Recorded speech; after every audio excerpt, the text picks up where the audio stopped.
Hallelujah. Good morning, good morning. ಮತ್ತೊಂದು ಶ್ರೇಷ್ಠವಾದ ಸಮಯ ದೇವರು ಕೊಟ್ಟಿದ್ದಾರೆ ದೇವರ ವಾಕ್ಯ ಧ್ಯಾನಿಸುವುದಕ್ಕಾಗಿ. ಇಂಡಿಯಾದಲ್ಲಿದ್ದವರಿಗೆ ಗುಡ್ ಮಾರ್ನಿಂಗ್, ಇತರ ದೇಶದಲ್ಲಿದ್ದವರಿಗೆ good evening or good afternoon or some of you in the middle of the night ನೀವು ಎದ್ದು ಈ ವಾಕ್ಯ ಕೇಳ್ತಿರುವುದಕ್ಕಾಗಿ ದೇವರಿಗೆ ಎಷ್ಟೋ ಸ್ತುತಿಸ್ತೇನೆ. ಬನ್ನಿ ದೇವರ ವಾಕ್ಯಕ್ಕಾಗಿ ನಮ್ಮ ಹೃದಯಗಳನ್ನು ಸಿದ್ಧಪಡಿಸಿಕೊಳ್ಳೋಣ. ಪರಿಶುದ್ಧ ದೇವರೇ, ನಿಮಗೆ ವಂದನೆಗಳು. ನಮ್ಮನ್ನು ನೋಡುವ ದೇವರೇ, ನಮ್ಮ ಪ್ರಾರ್ಥನೆಯನ್ನು ಕೇಳುವ ದೇವರೇ, ನಮಗೆ ಸಹಾಯ ಮಾಡುವ ದೇವರೇ, ನಮಗೆ ಉತ್ತರ ಕೊಡುವ ದೇವರೇ, ನಿಮ್ಮನ್ನೇ ಸ್ತುತಿಸುತ್ತಿದ್ದೇವೆ. ನಿಮ್ಮೊಂದಿಗೆ ಸಹವಾಸ ಮಾಡುವ ಬದುಕು ನಮಗೆ ದಯಪಾಲಿಸಿರೆಂದು ಕ್ರಿಸ್ತನ ನಾಮದಲ್ಲಿ ಬೇಡಿ ಹೊಂದಿದ್ದೇನೆ ತಂದೆಯೇ, ಆಮೇನ್. ದೇವರಿಗೆ ಸ್ತೋತ್ರ. ಹೇಗಿದ್ದೀರಿ ಪ್ರಿಯರೇ? ಏನು ಹೇಳಂತೀರಿ? ನಮ್ಮ ಬಾಧೆಗಳು ಅನ್ನುತ್ತೀರೋ? ಯಾರಿಗೆ ಗೊತ್ತು ನಮ್ಮ ಬಾಧೆಗಳು, ನಮ್ಮ ಕಷ್ಟಗಳು, ನಮ್ಮ ಶ್ರಮೆಗಳು, ನಮ್ಮ ಹೃದಯದಲ್ಲಿರುವಂತಹ ಹೋರಾಟಗಳು, ನಮ್ಮ ಬದುಕಿನಲ್ಲಿ ನಾವು ಎದುರಿಸುತ್ತಿರುವ ಸಮಸ್ಯೆಗಳು ಯಾರಿಗೆ ಗೊತ್ತು ಎಂದು ಈ ದಿನ ಎಷ್ಟೋ ಜನ ದುಃಖಿತರಾಗಿದ್ದಾರೆ ಪ್ರಿಯರೇ. ಯಾರು ನಮ್ಮನ್ನು ನೋಡಿದರೂ ನೋಡದಿದ್ದರೂ, ಲಕ್ಷಿಸಿದರೂ ಲಕ್ಷಿಸದಿದ್ದರೂ, ಗಮನ ಕೊಟ್ಟು ಕೇಳಿ, ಯಾರೇ ನಮ್ಮನ್ನು ನೋಡಿದಾಗಿಯೂ, ಯಾವ ಸಹಾಯ ಮಾಡದೆ ಹೊರಟು ಹೋದಾಗಿಯೂ, ನಿಮ್ಮ ಬಾಧೆಯನ್ನು ನೋಡಿದ ದೇವರು ನಿಮ್ಮ ಕೈ ಬಿಡಲ್ಲ ಪ್ರಿಯರೇ. ನಿಮ್ಮ ಬಾಧೆಯನ್ನು ಆತನು ನೋಡುತ್ತಾನೆ. ಐಗುಪ್ತ್ಯದಲ್ಲಿ ಇಸ್ರಾಯೇಲ್ಯರ ಶ್ರಮೆಗಳನ್ನು ನಾನು ನೋಡಿದ್ದೇನೆ. ಅವರು ಬಿಟ್ಟಿ ಕೆಲಸಕ್ಕಾಗಿ ಇಟ್ಟ ಮೊರೆ ನಾನು ಕೇಳಿದ್ದೇನೆ. ಮೋಶೇ, ಬಾ, ನೀನು ಹೋಗಿ ನನ್ನ ಪ್ರಜೆಗಳನ್ನು ಬಿಡಿಸು ಎಂದು ಮೋಶೆಗೆ ದೇವರು ಕಳಿಸುತ್ತಾರಲ್ಲವೇ? ಹಾಗೆಯೇ ದೇವರು ನಮ್ಮ ಶ್ರಮೆಯನ್ನು, ನಮ್ಮ ಕಣ್ಣೀರನ್ನು, ನಮ್ಮ ಬಾಧೆಯನ್ನು ನೋಡಿ ಈ ದಿನಗಳಲ್ಲಿ ಮೋಶೆಯಂಥವರು, ಯೆಹೋಶುವನಂಥವರು, ಪೌಲ, ಪೇತ್ರನಂಥವರು ನಮಗೆ ಬೇಕಾಗಿಲ್ಲ ಪ್ರಿಯರೇ. ನಮ್ಮ ಯೇಸುವೇ ನಮ್ಮ ಸಂಗಡ ಇದ್ದಾರೆ. ಆತನೇ ನಮಗೋಸ್ಕರ ಈ ಲೋಕಕ್ಕಿಳಿದು ಬಂದಿದ್ದಲ್ಲದೆ ತನ್ನ ಪರಿಶುದ್ಧಾತ್ಮನನ್ನು ನಮಗೆ ಅನುಗ್ರಹಿಸಿದ್ದಾರೆ. ಆತನೇ ಸ್ವತಃ ಹೇಳಿದ್ದೇನೆಂದರೆ, ನಿಮ್ಮನ್ನು ಅನಾಥರನ್ನಾಗಿ ಬಿಡುವುದಿಲ್ಲ, ನಾನು ಹೋಗಿ ನಿಮಗೆ ಸಹಾಯಕನನ್ನು ಕಳಿಸಿಕೊಡ್ತೇನೆ ಅಂದಿದ್ದಾರೆ. ಆ ಸಹಾಯಕನು ನಿಮಗೆ ಸರ್ವಸತ್ಯದಲ್ಲಿ ನಡೆಸುತ್ತಾನೆ ಅಂದಿದ್ದಾರೆ. ಹೌದು ಪ್ರಿಯರೇ, ನಿಮ್ಮನ್ನು ಕಾಣುವ ದೇವರನ್ನು ನೀವು ಕಂಡುಕೊಂಡಿದ್ದೀರಾ? ಬಹಳಷ್ಟು ಸಾರಿ ದೇವರು ನಮಗೆ ನೋಡುತ್ತಲೇ ಇರ್ತಾರೆ, ಆದರೆ ನಾವೇ ಆತನಿಗೆ ನೋಡೋದಿಲ್ಲ. ಅದಕ್ಕೆ ಆತನು ನಮಗೆ ನೋಡ್ತಿದ್ದಾನೆಂಬ ಸಂಗತಿ ನಾವು ಅರಿತುಕೊಳ್ತಿಲ್ಲ. ಅಷ್ಟೇ ಅಲ್ಲವೋ, ನೀವು ಒಬ್ಬ ವ್ಯಕ್ತಿಯನ್ನು ನೋಡ್ತಿರುವಾಗ ಅವರು ನಿಮ್ಮ ಕಡೆಗೆ ನೋಡಿದಾಗ ತಾನೇ ನೀವು ಗುರುತಿಸಲು ಸಾಧ್ಯವಾಗುವುದು. ನೀವು ಬೇರೆ ಯಾವುದೋ ಕಡೆಗೆ ನೋಡುತ್ತಾ ನಿಮ್ಮ ಪಾಡಿಗೆ ನೀವು ಹೋಗ್ತಾ ಇದ್ರೆ ನಿಮ್ಮನ್ನು ನೋಡುವವರನ್ನು ನೀವು ನೋಡ್ಲಿಕ್ಕೆ ಆಗೋದಿಲ್ವಲ್ಲ? ಹಾಗರಳು ಎಂಬ ಸ್ತ್ರೀ ಬೈಬಲ್ನಲ್ಲಿದ್ದಾಳಲ್ಲವೇ? ಅವಳು ಸಾರಾಳಿಗೆ ದಾಸಿಯಾಗಿದ್ದಳು, ಮನೆ ಕೆಲಸದವಳಾಗಿದ್ದಳು. ಆದರೆ ಅವಳು ಬಹಳ ನಂಬಿಗಸ್ತಳಾಗಿರ್ತಾಳೆ, ಬಹಳ ಸಹಾಯಕರವಾಗಿರುತ್ತಾಳೆ. ಸಾರಾಳಿಗೆ ಬಹಳ ಇಷ್ಟವಾಗಿರೋದ್ರಿಂದ ಒಂದು ಸಮಯದಲ್ಲಿ ಇನ್ನು ನನಗೆ ಮಕ್ಕಳಾಗ್ತಾ ಇಲ್ಲವಲ್ಲ ಅಂದ್ಕೊಂಡು ಅಬ್ರಹಾಮನಿಗೆ ಹೇಳ್ತಾಳೆ, ನೀನು ಹಾಗರಳೊಂದಿಗೆ ಕೂಡು, ಆಕೆಯಿಂದ ಒಬ್ಬ ಮಗನನ್ನು ಹೆತ್ತಿದ್ರೆ ನಾನು ಸಾಕುತ್ತೇನೆ ಎಂದು ಹೇಳ್ತಾಳೆ. ಹೇಳಿದ ಹಾಗೆಯೇ ಹಾಗರಳು ಗರ್ಭಿಣಿಯಾಗುತ್ತಾಳೆ. ಅವಳು ಗರ್ಭಿಣಿಯಾಗಿದ್ದೇನೆಂದು ಗೊತ್ತಾದ ಕೂಡಲೇ ಅವಳಿಗೆ ಎಲ್ಲಿಲ್ಲದ ಗರ್ವ ಬರುತ್ತೆ. ಇನ್ನು ತನ್ನ ಯಜಮಾನಳ ವಿರುದ್ಧವಾಗಿಯೇ ಅವಳು ತಿರುಗಿ ಬೀಳಲು ಆರಂಭಿಸ್ತಾಳೆ. ಯಜಮಾನನ ವಿರುದ್ಧ ತಿರುಗಿ ಬೀಳಲು ಆರಂಭಿಸಿದಾಗ, ನೋಡು, ಈ ನನ್ನ ದಾಸಿ ತಿರುಗಿ ಬೀಳ್ತಿದ್ದಾಳೆಂದು ಅಬ್ರಹಾಮನಿಗೆ ಹೇಳಿದಕ್ಕೆ, ನೀನೇ ಅಲ್ಲವೋ ಆಕೆಯನ್ನು ತಂದುಕೊಂಡಿರೋದು, ನನಗೇನು ಮಾಡನುತಿ, ನೀನೇ ನೋಡಿಕೋ ಅನ್ನುತ್ತಾನೆ. ಇನ್ನು ಅವಳು ಕಾಟ ಕೊಡಲು ಆರಂಭಿಸ್ತಾಳಂತೆ. ಮತ್ತೆ ಎಷ್ಟು ಕಾಟಕ್ಕೆ ಒಳಗಾದಳೆಂದು ಗೊತ್ತಿಲ್ಲ. ಆದರೆ ಕೆಲಸಗಳ ಭಾರ ಹೆಚ್ಚಾಯಿತೋ, ನಿಂದೆಗಳು ಹೆಚ್ಚಾದುವೋ, ಇಲ್ಲವೇ ಚುಚ್ಚಿ ಮಾತಾಡುವುದನ್ನು ಕೇಳಿಸಿಕೊಂಡಳು. ಕೊನೆಗೆ ಆ ಹಾಗರಳು ಆ ಬಾಧೆ ತಾಳಿಕೊಳ್ಳಲಿಕ್ಕಾಗದೆ ಹಾಗರಳು ಅಬ್ರಹಾಮನ ಮನೆಯಿಂದ ಓಡಿ ಹೋದಳಂತೆ. ಹೌದು ಪ್ರಿಯರೇ, ಈ ದಿನ ನಮ್ಮಲ್ಲಿ ಬಹಳಷ್ಟು ಜನರು ಅನವಶ್ಯಕವಾದ ಬಾಧೆಗಳನ್ನು ತಂದುಕೊಳ್ತಾರೆ. ನಿಮ್ಮ ಗರ್ವವೇ ತಾನೇ ನಿಮ್ಮ ಬಾಧೆಗೆ ಕಾರಣ, ನಿಮ್ಮ ಅವಿವೇಕ ತಾನೇ, ನಿಮ್ಮ ಅಜ್ಞಾನ ತಾನೇ, ನಿಮ್ಮ ಪಾಪ ತಾನೇ.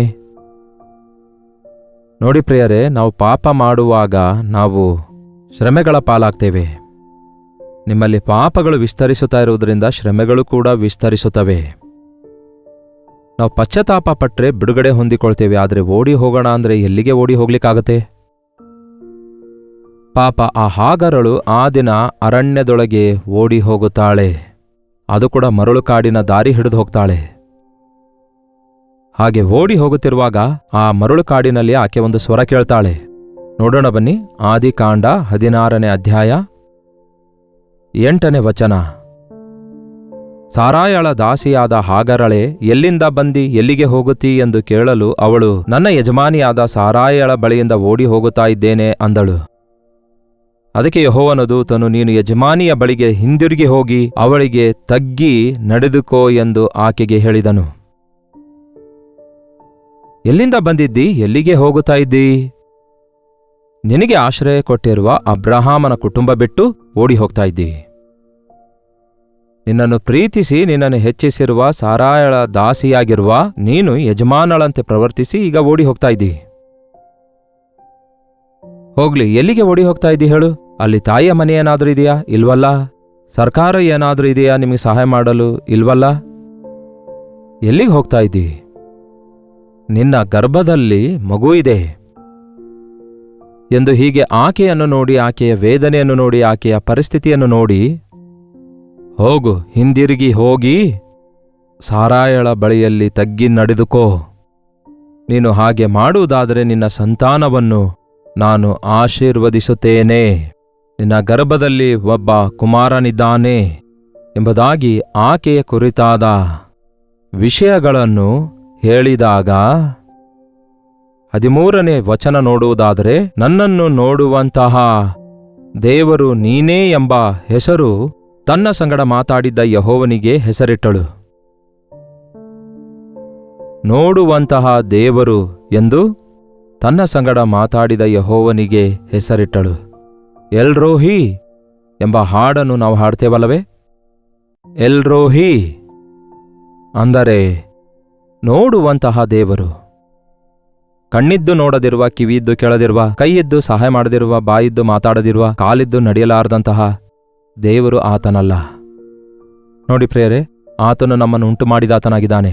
ನಮಗೆ ಕಿವಿ ಕೊಟ್ಟ ಆತನು ಕೇಳುವುದಿಲ್ಲವೋ? ಕಣ್ಣು ಕೊಟ್ಟ ಆತನು ನೋಡುವುದಿಲ್ಲವೋ? ನಿಮ್ಮನ್ನು ಉಂಟು ಮಾಡಿದಾತನು ನಿಮಗಿಂತಲೂ ದೊಡ್ಡ ದೇವರು. ನಮ್ಮನ್ನು ನೋಡ್ತಿದ್ದಾನೆ ಆತನು. ಆತನಿಗೆ ಯಾವುದೇ ಸಿಸಿ ಕ್ಯಾಮೆರಾ ಬೇಕಾಗಿಲ್ಲ ನಿಮ್ಮನ್ನು ನೋಡುವುದಕ್ಕಾಗಿ. ಯಾವ ಟಿವಿ ಬೇಕಾಗಿಲ್ಲ, ನೆಟ್ ಕನೆಕ್ಷನ್ ಬೇಕಾಗಿಲ್ಲ. ನಾನು ಸಮೀಪದಲ್ಲಿ ಮಾತ್ರ ಇರುವ ದೇವರೋ, ದೂರದಲ್ಲಿಯೂ ಇರುವವನಲ್ಲವೋ? ನನ್ನ ಕಣ್ಣಿಗೆ ಬೀಳದಂತೆ ಯಾವನಾದರೂ ಗುಪ್ತ ಸ್ಥಳಗಳಲ್ಲಿ ತನ್ನನ್ನು ಮರೆಮಾಡಿಕೊಂಡಾನೇ ಎಂದು ಯೆರೆಮೀಯ 23:23 ಹೇಳುತ್ತೆ ಅಲ್ಲವೇ? ನಾನು ಹತ್ತಿರಕ್ಕೆ ಬಂದು ನೋಡುವ ಅಗತ್ಯವಿಲ್ಲ, ದೂರದಿಂದಲೇ ನಾನು ನೋಡಬಲ್ಲೆ. ಅಂದರೆ ಆತನು ಪರಲೋಕದಿಂದ ನೋಡುವ ಆತನಾಗಿದ್ದಾನೆ. ನನಗೆ ಕಾಣದಂತೆ ರಹಸ್ಯವಾದ ಗುಪ್ತ ಸ್ಥಳಗಳಲ್ಲಿ ಮರೆಮಾಡಿಕೊಳ್ಳಬಲ್ಲವನು ಯಾರೊಬ್ಬರೂ ಇಲ್ಲ. ಅದಕ್ಕೆ ದಾವೀದನು ಹೇಳ್ತಾನೆ, ನಾನು ಕೂತುಕೊಳ್ಳುವುದು, ಎದ್ದೇಳುವುದು, ನನ್ನ ನಡೆ, ನನ್ನ ನುಡಿ ದೇವರೇ ನಿನಗೆ ಗೊತ್ತು. ನಾನು ಕತ್ತಲೆಯೊಳಗಡೆ ಹೋದರೂ ಕೂಡ ಆ ಕತ್ತಲೆ ನಿನಗೆ ಕತ್ತಲೆಯೇ ಅಲ್ಲ. ಸಮುದ್ರದೊಳಗೆ ಹೋದ್ರೆ ನೀನು ಅಲ್ಲಿ ಇರುತ್ತಿ, ಆಕಾಶದೊಳಗೆ ಹೋದ್ರೆ ಅಲ್ಲಿ ಇರುತ್ತಿ. ನಿನ್ನನ್ನು ಬಿಟ್ಟು ನಾನು ಎಲ್ಲಿಗೆ ಓಡಿ ಹೋಗಲಿ? ಅಂದರೆ ದೇವರು ನಮ್ಮನ್ನು ನೋಡುವುದು ನಮ್ಮನ್ನು ಶಿಕ್ಷಿಸುವುದಕ್ಕಾಗಿ, ಇಲ್ಲವೇ ದಂಡಿಸುವುದಕ್ಕಾಗಿ, ಇಲ್ಲವೇ ಬೆದರಿಸುವುದಕ್ಕಾಗಿ ಅಂದುಕೊಳ್ಳುವುದಾದರೆ ಅದು ಅಜ್ಞಾನವಾಗಿರುತ್ತೆ. ಆತನ ಕಣ್ಣುಗಳು ಯಾವಾಗಲೂ ನಮ್ಮ ಮೇಲಿವೆ. ಯಾಕೆಂದರೆ ನಾವು ಆತನ ಮಕ್ಕಳಾಗಿದ್ದೇವೆ, ಆತನ ಸ್ವರೂಪದಲ್ಲಿ ಉಂಟು ಮಾಡಲ್ಪಟ್ಟಿದ್ದೇವೆ. ಆತನು ನಮ್ಮನ್ನು ಪ್ರೀತಿಸಿ ತನ್ನ ರಕ್ತ ಸುರಿಸಿ ನಮ್ಮನ್ನು ಕೊಂಡುಕೊಂಡಿದ್ದಾರೆ. ಆತನು ಎಲ್ಲರಿಗೂ ದೇವರಾಗಿದ್ದಾನೆ.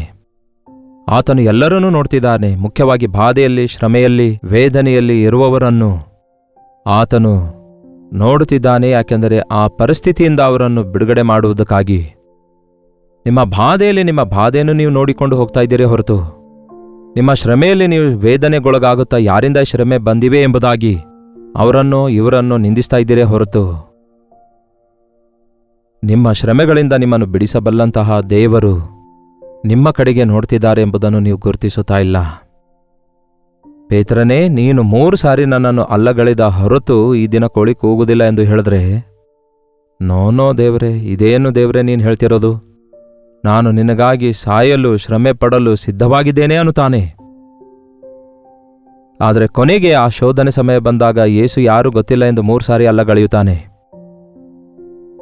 ಆಗ ಕೋಳಿ ಕೂಗಿತಂತೆ, ಕುಕುಡು ಕೂ ಎಂಬುದಾಗಿ.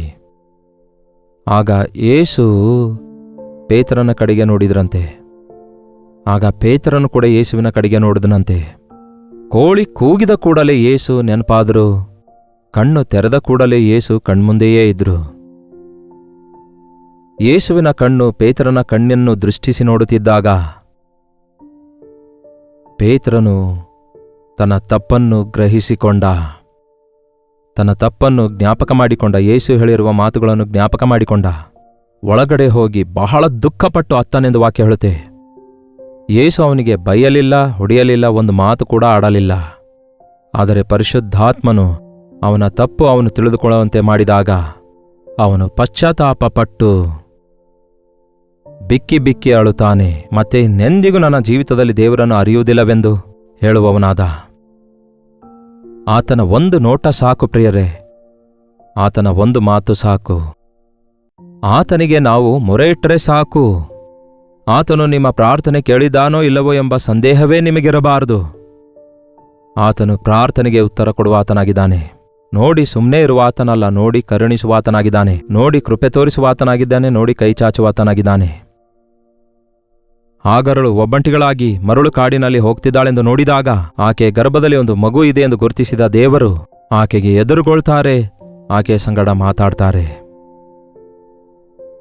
ಆ ಕರ್ತನ ಸ್ವರವನ್ನು ಕೇಳಿದ ಹಾಗರಳು ನನ್ನನ್ನು ನೋಡುವಂತಹ ದೇವರು ನೀನೇ ಎಂದು ತನ್ನ ಸಂಗಡ ಮಾತಾಡಿದ ಯೆಹೋವನಿಗೆ ಹೆಸರಿಟ್ಟಳು. ಹೇಗೆಂದರೆ, ನನ್ನನ್ನು ನೋಡಿದಾತನನ್ನು ಇಲ್ಲಿಯೂ ನೋಡಿದೇನಲ್ಲ. ನನ್ನನ್ನು ಆತನು ನೋಡ್ತಿದ್ದಾನೆ, ನಾನು ಆತನಿಗೆ ನೋಡಿದ್ದೇನೆ. ನನ್ನನ್ನು ನೋಡುವ ಆತನನ್ನು ನಾನು ನೋಡಿದ್ದೇನೆ. ಈ ಉದಯ ಕಾಲ ಸಮಯದಲ್ಲಿ ನಿಮ್ಮನ್ನು ನೋಡುವಂತಹ ದೇವರನ್ನು ನೀವು ನೋಡ್ತಾ ಇದ್ದೀರಾ?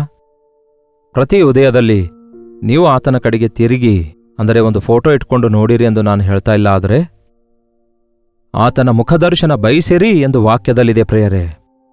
ನಾವು ಮೊಳಕಾಲೂರಿ ಕರ್ತನೆ ಎಂದು ಕೂಗಿದಾಗ, ನಂಬಿಕೆಯಿಂದ ಪ್ರಾರ್ಥಿಸುತ್ತಿರುವಾಗ ಆತನ ಕಣ್ಣುಗಳು ನಿಮ್ಮನ್ನು ನೋಡ್ತೀವಿ, ಆತನ ಕಿವಿಗಳು ನಿಮ್ಮ ಪ್ರಾರ್ಥನೆ ಕೇಳ್ತೀವೇ, ಆತನು ದೃಷ್ಟಿಸಿ ನಿಮ್ಮನ್ನು ನೋಡ್ತಿದ್ದಾನೆ ಎಂದು ನಂಬಿರಿ. ಅದಕ್ಕೆ ಪ್ರಾರ್ಥನೆ ಮಾಡಿಕೊಳ್ಳಿ ಪ್ರಿಯರೇ. ನಿಮ್ಮ ಕಷ್ಟ ಏನೆಂದು ಆತನಿಗೆ ಹೇಳಿಕೊಳ್ಳ್ರಿ. ಆತನು ನೋಡ್ತಿರೋದೇ ನಿಮ್ಮನ್ನು ಬಿಡಿಸುವುದಕ್ಕಾಗಿ, ಏನೋ ಒಂದು ವಿಷಯ ಹೇಳುವುದಕ್ಕಾಗಿ, ಕಷ್ಟಗಳಿಂದ ನಿಮ್ಮನ್ನು ಬಿಡಿಸುವ ಮಾರ್ಗ ತೋರಿಸುವುದಕ್ಕಾಗಿ, ಹೊರತರುವುದಕ್ಕಾಗಿ. ಆ ಕಷ್ಟ ಯಾಕೆ ಬಂತು, ಆ ಕಷ್ಟದಿಂದ ನಿಮಗೆ ಎಂತಹ ಮೇಲುಂಟಾಗುತ್ತದೆಂದು, ಎಂತಹ ಆಶೀರ್ವಾದ ಹೊಂದಿಕೊಳ್ತೀರಿ ಎಂಬ ಈ ವಿಷಯಗಳನ್ನು ನಿಮ್ಮ ಮೇಲೆ ದೃಷ್ಟಿಯಿಟ್ಟು ನಿಮಗೆ ಆಲೋಚನೆ ಹೇಳಬೇಕೆಂದು ದೇವರು ಬಯಸ್ತಿದ್ದಾರೆ. ದಯವಿಟ್ಟು ಪ್ರತಿ ಉದಯದಲ್ಲಿ ಎದ್ದು ದೇವರ ಮುಖದರ್ಶನವನ್ನು ಬಯಸಿರಿ. ಕರ್ತನ ಸನ್ನಿಧಿಯನ್ನು ಹುಡುಕಿರಿ. ಆತನ ಸನ್ನಿಧಿಯಲ್ಲಿ ಒಂದು ಮೂಲೆಯಲ್ಲಿ ಕೂತ್ಕೊಂಡು ಮೊಳಕಾಲೂರಿ ಪ್ರಾರ್ಥಿಸಿರಿ. ನಿಮ್ಮ ಶ್ರಮೆಯನ್ನೆಲ್ಲ ನೋಡಿದ ದೇವರು ನಿಮಗೆ ಪರಿಷ್ಕಾರ ಕೊಡುತ್ತಾರೆ, ನಿಮ್ಮನ್ನು ಆಶೀರ್ವದಿಸ್ತಾರೆ, ನಿಮ್ಮ ವಿಷಯದಲ್ಲಿ ಹಾಕಿಕೊಂಡಿರುವ ಪ್ರಣಾಳಿಕೆಗಳನ್ನೆಲ್ಲ ತಿಳಿಯಪಡಿಸ್ತಾರೆ. ನಿಮ್ಮನ್ನು ನೋಡುವ ದೇವರನ್ನು ನೀವು ನೋಡಿದ ದಿನ ನೀವು ಆಶೀರ್ವದಿಸಲ್ಪಡ್ತೀರಿ. ಯೇಸುವನ್ನು ನೋಡಬೇಕೆಂದು ಜಕ್ಕಾಯ ಮರ ಹತ್ತಿ ಕೂತಿದ. ಆದರೆ ಯೇಸು ಕ್ರಿಸ್ತನು ಆ ಮರದ ಕೆಳಗೆ ಬಂದ ಕೂಡಲೇ ಕರೆಕ್ಟಾಗಿ ತನ್ನ ತಲೆಯನ್ನು ಎತ್ತಿ ನೋಡುತ್ತಾರೆ. ಜಕ್ಕಾಯನೇ, ತಟ್ಟನೇ ಇಳಿದು ಬಾ, ಈ ಹೊತ್ತು ನಿನ್ನ ಮನೆಯಲ್ಲಿ ಉಳ್ಕೊಳ್ಳಬೇಕು ಎಂದು ಯೇಸು ಹೇಳ್ತಾರೆ. ಜಕ್ಕಾಯ ನನ್ನನ್ನು ನೋಡ್ತಿದ್ದಾನೆ ಎಂದು ತಿಳಿದ ಯೇಸು ಅವನನ್ನು ಹೆಸರಿಟ್ಟು ಕರೆಯುತ್ತಾರಲ್ಲವೇ? ಆ ಜಕ್ಕಾಯನ ಮನೆಗೆ ರಕ್ಷಣೆ ಉಂಟಾಯಿತು, ಈ ಹೊತ್ತೇ ರಕ್ಷಣೆ ಉಂಟಾಯಿತು ಎಂದು ಯೇಸು ಹೇಳ್ತಾರಲ್ಲವೇ? ಪ್ರತಿದಿನ ಯೇಸುವಿನ ಮೇಲೆ ದೃಷ್ಟಿಯಿಟ್ಟು ನಮಗೆ ನೇಮಕವಾದ ಓಟ ಸ್ಥಿರಚಿತ್ತದಿಂದ ಓಡಬೇಕೆಂದು ವಾಕ್ಯ ಹೇಳುತ್ತೆ. ಆತನ ದೃಷ್ಟಿ ಯಾವಾಗಲೂ ನಿಮ್ಮ ಮೇಲಿದೆ. ನೀವೇ ಪರಧ್ಯಾನದಲ್ಲಿರುತ್ತಾ, ಅವು ಇವು ನೋಡುತ್ತಾ, ಲೋಕದ ಕಡೆಗೆ ನೋಡುತ್ತಾ, ಯೇಸುವಿನ ಕಡೆಗೆ ನೋಡಲಾರದೆ, ಯಾರೋ ಒಬ್ಬ ಮನುಷ್ಯರು ನಿಮಗೆ ಸಹಾಯ ಮಾಡ್ತಾರೆಂದು, ಲೋಕ ನಿಮಗೆ ಆನಂದ ಕೊಡುತ್ತದೆಂದು, ಬೇರೆ ಸಂಗತಿಗಳನ್ನು ಆಶಿಸಿ ಪ್ರೀತಿಸುವುದನ್ನು ಬಿಟ್ಟು ದೇವರನ್ನು ಪ್ರೀತಿಸಿ ನೋಡಿ, ನೀವು ಆಶೀರ್ವಾದ ಹೊಂದುತ್ತೀರಿ. ನಿಮ್ಮನ್ನು ನೋಡುವಂತಹ ದೇವರನ್ನು ನೀವು ನೋಡುವಾಗ ಧನ್ಯರಾಗ್ತೀರಿ. ಪ್ರಾರ್ಥನೆ. ಪರಿಶುದ್ಧ ದೇವರೇ, ಪ್ರೀತಿಯುಳ್ಳ ತಂದೆಯೇ, ಎಂತಹ ದೊಡ್ಡ ದೇವರು ನೀವಾಗಿದ್ದೀರಿ. ನಮ್ಮನ್ನು ನೋಡುವ ಆತನಾಗಿದ್ದೀರಿ, ನಮ್ಮ ಮೊರೆ ಲಾಲಿಸುವ ಆತನಾಗಿದ್ದೀರಿ, ನಮ್ಮನ್ನು ಬಿಡಿಸುವ ಆತನಾಗಿದ್ದೀರಿ. ನಮ್ಮ ಶ್ರಮೆಗಳಲ್ಲಿ ನಮ್ಮ ಸಂಗಡ ಇರುವುದಕ್ಕಾಗಿ, ಅಗತ್ಯವಿದ್ದಲ್ಲಿ ನಮಗೆ ಆದರಣೆ ಉಂಟು ಮಾಡುವುದಕ್ಕಾಗಿ, ನೀವು ಆಶಿಸಿದಂತಹ ನಿಮ್ಮ ಪ್ರೀತಿಗಾಗಿ ವಂದನೆಗಳು ದೇವರೇ. ಮನುಷ್ಯರನ್ನು ನಂಬುವುದಕ್ಕಿಂತ ಯೆಹೋವನನ್ನು ಆಶ್ರಯಿಸುವುದೇ ಒಳ್ಳೆಯದು ಎಂಬ ಮಾತಿನ ಪ್ರಕಾರ ನಾವು ಮನುಷ್ಯರನ್ನು ನಂಬಿ ಅವರ ಸಹಾಯಕ್ಕಾಗಿ ಎದುರು ನೋಡದೆ ನಿಮ್ಮ ಕಡೆಗೆ ಕೈ ಎತ್ತುವುದಕ್ಕೂ, ಪ್ರತಿ ಉದಯದಲ್ಲಿ ನಿಮ್ಮ ಮುಖದರ್ಶನ ಬಯಸುವುದಕ್ಕೂ, ನಿಮ್ಮ ಮಾತಿನ ಪ್ರಕಾರ ನಡೆದುಕೊಳ್ಳುವುದಕ್ಕೂ, ನಿಮ್ಮ ಆಶೀರ್ವಾದ ಭದ್ರತೆಯಲ್ಲಿ ಬೆಳೆಯುವುದಕ್ಕೂ ನಮ್ಮ ಪ್ರತಿಯೊಬ್ಬರಿಗೂ ಸಹಾಯ ಮಾಡಿರೆಂದು ಕ್ರಿಸ್ತನ ನಾಮದಲ್ಲಿ ಬೇಡುತ್ತೇನೆ ತಂದೆಯೇ, ಆಮೇನ್. ನಮ್ಮ ತಂದೆಯಾದ ದೇವರ ಪ್ರೀತಿಯೂ ಮಗನಾಗಿರುವ ಕ್ರಿಸ್ತನ ಕೃಪೆಯೂ ಆದರಣೆಕರ್ತನಾದ ಪವಿತ್ರಾತ್ಮನ ಸಹವಾಸವು ಕೂಡಿ ಬಂದಿರುವ ನಮ್ಮೆಲ್ಲರ ಸಂಗಡ ಇಂದಿಗೂ ಸದಾಕಾಲಕ್ಕೂ ನೆಲೆಯಾಗಿರಲಿ. ಆಮೇನ್. ದೇವರಿಗೆ ಸ್ತೋತ್ರ. ನೀವು ಯಾವ್ಯಾವ ಸ್ಥಳದಿಂದ ದೇವರ ವಾಕ್ಯ ಕೇಳ್ತಾ ಇದ್ದೀರಿ ಎಂದು ಲೈವ್ ಚಾಟ್ನಲ್ಲಿ ನಿಮ್ಮ ಹೆಸರು ಊರು ಟೈಪ್ ಮಾಡಿ. ಮತ್ತು doctor Jaipal Kannada YouTube channel subscribe ಮಾಡಿಕೊಂಡಿದ್ದೀರಾ? ಲೈಕ್ ಮಾಡಿ, ಶೇರ್ ಮಾಡುವುದನ್ನು ಕೂಡ ಮರಿಬೇಡಿ. ನಿಮ್ಮ ಪ್ರಾರ್ಥನೆ, ಮನವಿ, ಪ್ರೈಸ್ ರಿಪೋರ್ಟ್ಸ್ ಇದ್ದರೆ 8939731313 ನಂಬರ್ಗೆ ಹಾಗೂ ಇತರ ದೇಶದಿಂದ ವೀಕ್ಷಿಸುವುದಾದರೆ ಕೊಡಲ್ಪಟ್ಟ ಇದೇ ನಂಬರ್ಗೆ ಒಂದು ಟೆಕ್ಸ್ಟ್ ಇಲ್ಲವೇ ವಾಯ್ಸ್ ಮೆಸೇಜ್ ಮುಖಾಂತರ ವಾಟ್ಸಪ್ ಕಳಿಸಿಕೊಡಿರಿ. ನಿಮ್ಮ ಪಕ್ಷದಲ್ಲಿ ನಾವು ಪ್ರಾರ್ಥಿಸ್ತಿದ್ದೇವೆ, ನೀವು ಕೂಡ ಪ್ರಾರ್ಥಿಸಿರಿ. ನಮ್ಮನ್ನು ನೋಡುವ ದೇವರು ನಮ್ಮ ಪ್ರಾರ್ಥನೆಗಳಿಗೆ ತಪ್ಪದೇ ಉತ್ತರ ಕೊಡ್ತಾರೆ. ಕರ್ತನ ಮಹಾಕೃಪೆಯಿಂದ ಈ ತಿಂಗಳಿನ ಇದು ಕೊನೇ ಶುಕ್ರವಾರ. ಈ ದಿನ ಉಪವಾಸ ಪ್ರಾರ್ಥನೆ ನಿಮ್ಮ ಸಭೆಗಳಲ್ಲಿ ಇರುತ್ತದೆ ಅಲ್ಲವೇ? ದಯವಿಟ್ಟು ಸಭೆಗಳಿಗೆ ಹೋಗಿ ಪ್ರಾರ್ಥನೆ ಮಾಡಿರಿ, ಆಧ್ಯಾತ್ಮಿಕವಾಗಿ ಬಲಗೊಳ್ಳಿರಿ. ಅಲ್ಲಿವರೆಗೂ ದೇವರ ಮಹಾಕೃಪೆ ನಿಮ್ಮೆಲ್ಲರೊಂದಿಗಿರಲಿ.